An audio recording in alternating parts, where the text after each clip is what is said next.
and you would basically double click the device that has the problem. It'll say device status, this device is working properly, okay, or it could come up and say there's no drivers installed for this device, okay.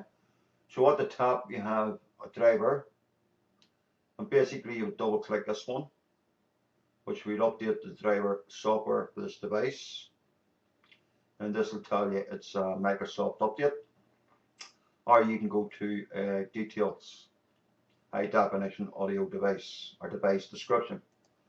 So that's how you would update your device, or you can go to the manufacturer's website and you can update the device there. Now you also have this one here called disk management, and it is connecting to Virtual Disk Services.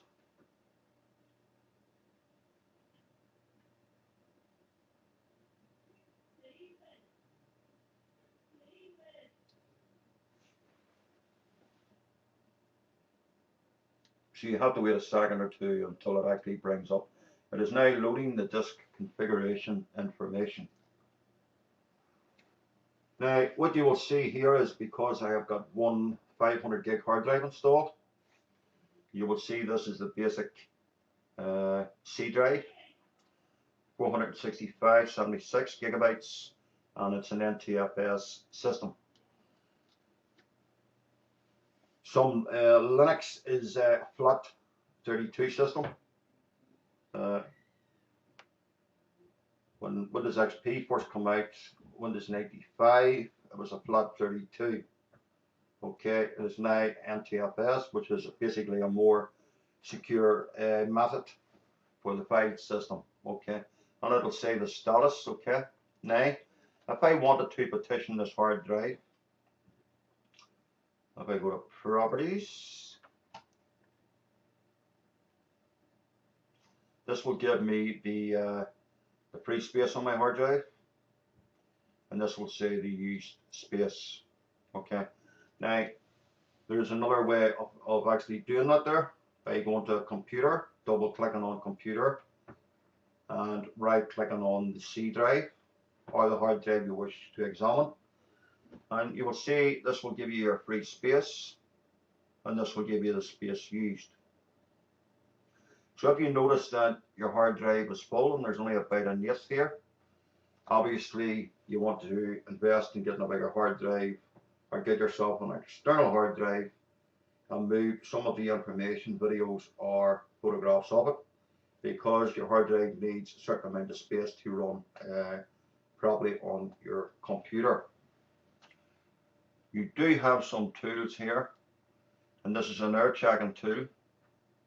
You also have a defragmentation tool, and you also have a backup tool. This would be your hardware, your sharing, file, network file, and folder sharing. I do not at the minute. Security, okay. Previous versions, and your coda. Now, if you had another drive here and you wish to partition the drive, you can actually do it here. Okay, create a VHD drive. You can change the letters and paths, or you can shrink the volume. Okay, so there's also a help button here to check it out. This would be my 2 CD-ROM drives, and etc. So this is where your hard drive information would lie too. And if you have a spare drive on your computer, a spare hard drive, you can actually format it here by clicking on it and right clicking and clicking format. Now this one is your services and applications.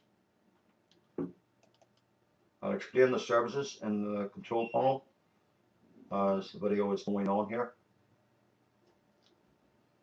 Now, even though it says computer mode not responding, sit back and give it a bit of time to respond.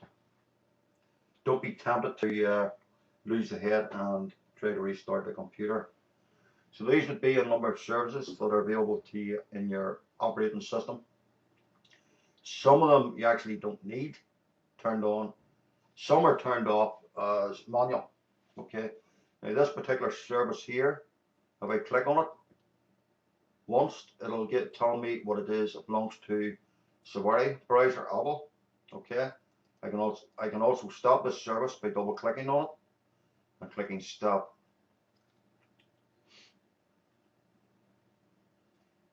It's a DNS responder.x. Okay. I can also set it to manual.